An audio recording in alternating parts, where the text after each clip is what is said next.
Salut à tous, c'est Franck de la chaîne, bienvenue sur cette vidéo qui aujourd'hui va parler d'hypnose boynienne et revenir sur un des éléments qui est particulièrement intéressant dans l'hypnose boynienne, c'est tout l'aspect de thérapie des parties, de fonctionnement donc d'un rééquilibrage qu'on peut proposer à notre partenaire au travers des différentes parties du corps, des différentes parties même psychiques et créer des dialogues. Alors, à savoir que à l'époque, Boyle a été à ce moment-là en contact avec Fritz Perls de la Gestalt et apparemment l'expérience n'a pas été géniale. Il s'est fait virer de scène en 5 secondes en se faisant engueuler du genre t'as pas envie de travailler, dégage d'ici de la part de Fritz Perls. Donc énergie sympathique de Fritz qui était basée sur l'idée que à partir du moment où t'es pas hyper proactif et que t'es pas prêt à tout faire,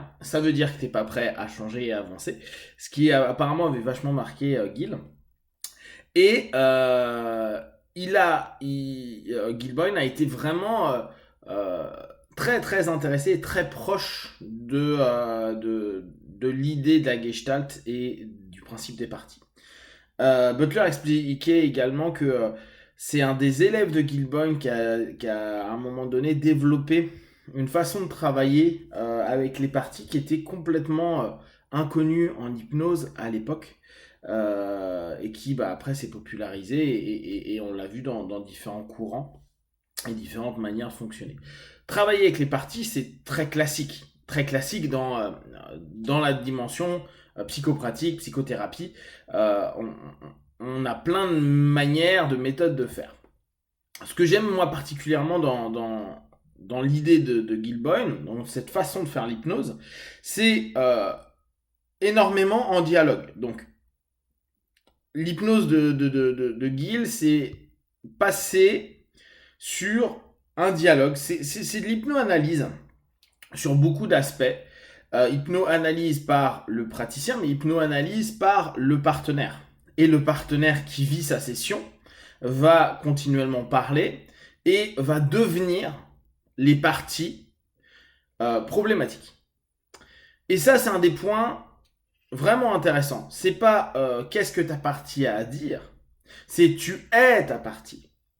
Maintenant, je veux que tu sois ta peur, je veux que tu sois ton stress, je veux que tu sois ton envie de fumer, je veux que tu sois ton surpoids ou ton sous-poids, je veux que tu sois ton angoisse, je veux que tu sois... Et petit à petit, il y a d'autres protagonistes qui vont arriver. Et l'idée est dans la transe, qui est donc une transe de dialogue, mais dans laquelle on va vraiment pousser notre partenaire. Et comme on le sait sur la notion hallucinatoire, on emmène notre partenaire à un niveau somnambulique parce que ça nous ouvre des potentiels d'hallucination et dès lors d'intégration et d'acceptation complète du fait que je puisse devenir à ce moment-là tel ou tel élément de ma problématique. Et commencer à faire parler ces problématiques, ces éléments-là. Euh, Ça fonctionne très bien dans le sens où euh, au départ, il y a des personnes qui pourraient dire je sais pas, mais assez rapidement, si vous avez une stabilité de transe, si vous avez déjà posé un certain nombre de questions, que votre partenaire dans cette transe a en plus des révivifications ou des ressentis émotionnels qui se développent, plus des mémoires, etc., vous allez voir que très facilement pour lui, quand tu lui dis tu es maintenant ta douleur de X ou Y truc, qu'est-ce que tu as à dire? Au départ, c'est un tout putain, c'est vraiment très elmanien là-dessus, c'est fais comme si tu l'étais. Et il n'y a pas à ce moment-là de j'ai l'air con, j'ai rien à dire. On voit très facilement les personnes comme ça dire un mot. Genre j'en ai marre. Ok, t'en as marre. Mais là, douleur t'en as marre, mais qu'est-ce que t'as comme émotion? Je suis furieux parce qu'on m'écoute pas. Ok. Donc on peut réinclure à ce moment-là la notion de colère et faire dialoguer colère avec douleur. Il peut y avoir écoute qui arrive. Ok, tu es l'écoute. Où est-ce que tu te trouves? Ah ben je suis pas là. Ah, tu n'es pas là. Intéressant. Et on va permettre à notre partenaire de prendre conscience, d'aller ramener tout ça. Cal Banyan, qui a repris beaucoup du modèle de Gilboyne, travaillait beaucoup sur cet aspect-là également. C'est-à-dire que il permettait au fur et à mesure, dans ces dialogues, déjà un apaisement, parce que c'est un des objectifs clés du dialogue, c'est trouver un terrain d'entente. Et donc éviter que ça continue encore et encore à être en conflit.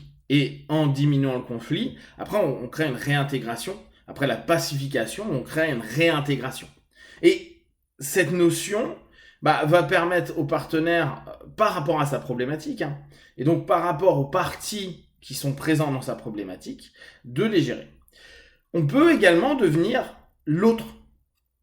Et là, on reprend la logique de la chaise vide, encore de la gestalt, qui est, tu deviens ton père, ta mère, ton agresseur, la personne qui t'a humilié, qui t'a rejeté, qui t'a fait du mal, ok. Et tu vas parler en son nom, en étant lui.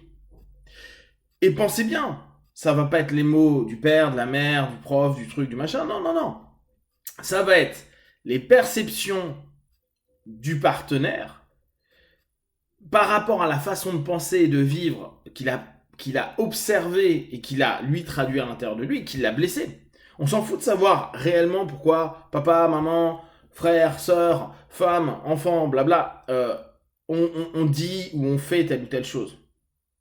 C'est comment nous, on a pu le capter, et comment nous, ça a pu nous blesser, ça a pu nous faire dérailler, ça a pu nous faire complètement partir dans un film intérieur qui est juste pour nous, parce que c'est la seule perception qu'on est apte à avoir, qui est donc devenue notre forme de réalité, et plus du tout, à ce moment-là, ce que l'autre voulait dire, ou même si ça a été fait, ça a été fait, c'est 10 secondes dans sa vie, peut-être qu'il s'en souviendra même pas.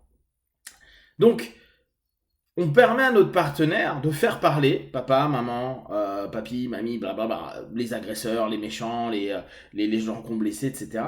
Et devenir cette personne-là. La notion de pardon, alors ça, on le revoit davantage chez Cal Banyan. Lui, il a vraiment cette notion à un moment de dire faut pardonner. Et pour les personnes qui sont fans de FT, la notion de pardon, elle est très présente également. Même si, blablabla, même et je m'accepte comme je suis, on va l'avoir dans le Ho'oponopono. Merci, excuse-moi, pardonne-moi, merci, je t'aime. Ok. Cette notion de pardon n'est pas nécessité chez Gilboyne. Elle est intéressante. On le voit beaucoup en thérapie. Si tu arrives à pardonner, tu peux passer à autre chose.